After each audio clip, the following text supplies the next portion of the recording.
One of those things like you look at it like, oh, that looks cool, and then you get closer and you're like, whoa, Oh, that's okay. really cool. Yeah, Yeah, and there's lots of cool Skills. stuff there. absolutely. Yeah, and lots of cold air outside. Yes. Yes, There a you go. lot of it. So right now we are looking at temperatures in the 30s. I do want to point out Beeville, Pawnee, Refugio have fallen to 32 degrees, and there is some light, very light little rain and drizzle in the area.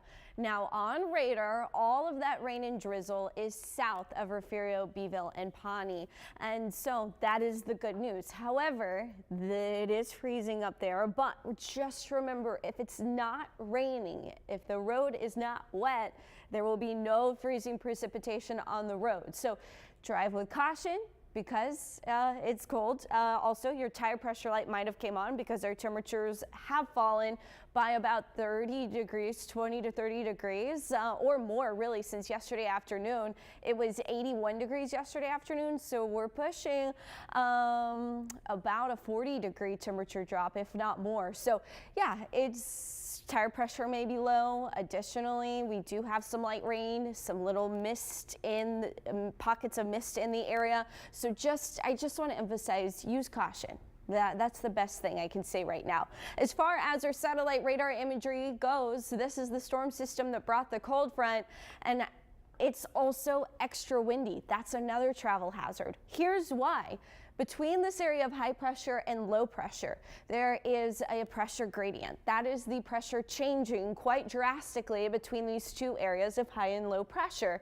When that happens, wind is directly related to the quickly changing pressure gradient force. And that then, in turn, shoots that northerly wind down the plains, increasing the cold air coming down the plains, but also creating the windy conditions that we are dealing with behind this cold front now. So with that being said, the wind is strong, and this cold front, it is turning it much colder behind the cold front. We've got 20s on the board for our lows tonight. So lows down in the 20s tonight, and the winter gear is going to be needed between now and Saturday morning, especially. So instead of just putting sweaters all over this map, we're really emphasizing Wednesday, Thursday, Friday, and Saturday morning. You could even argue all day Saturday, as our high temperature is staying colder than our normal low for this time of year. So this is some extra cold weather for us here in South Texas. So you're going to want to bundle up, if not every day, especially tonight, because air temperatures falling into the 20s, wind chills will be falling into the teens. So we do warm up. I was kind of blocking the warm up, but there is a warm up on the way. So here's why. First of all, here's the rain. We're in this overrunning pattern. The warm air from yesterday when it was 81, it's up and over us, it's condensing, and it's cloudy, and it's muggy, and it's rainy up there.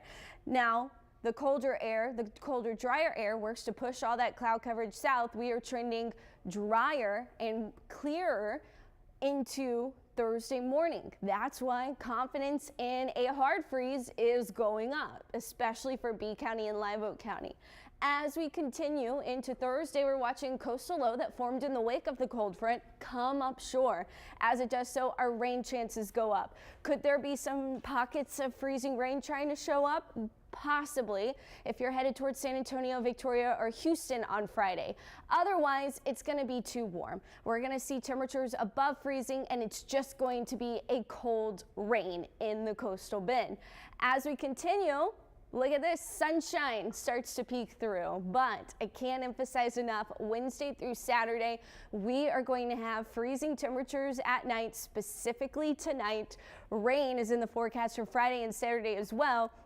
And you've got to consider protecting even the pipes now, because exterior pipes should be protected, but a slow drip may be needed, especially for those northern counties where we are anticipating that freeze, the temperatures falling into the 20s. So that's specifically Beeville, George West, Freer, Mathis, or Refugio, 25 degrees or colder for a period of 10 to 14 hours. That is going to be cold. Now, it's not going to be in the 20s that whole time, but you will be at or below freezing for that length of time tonight.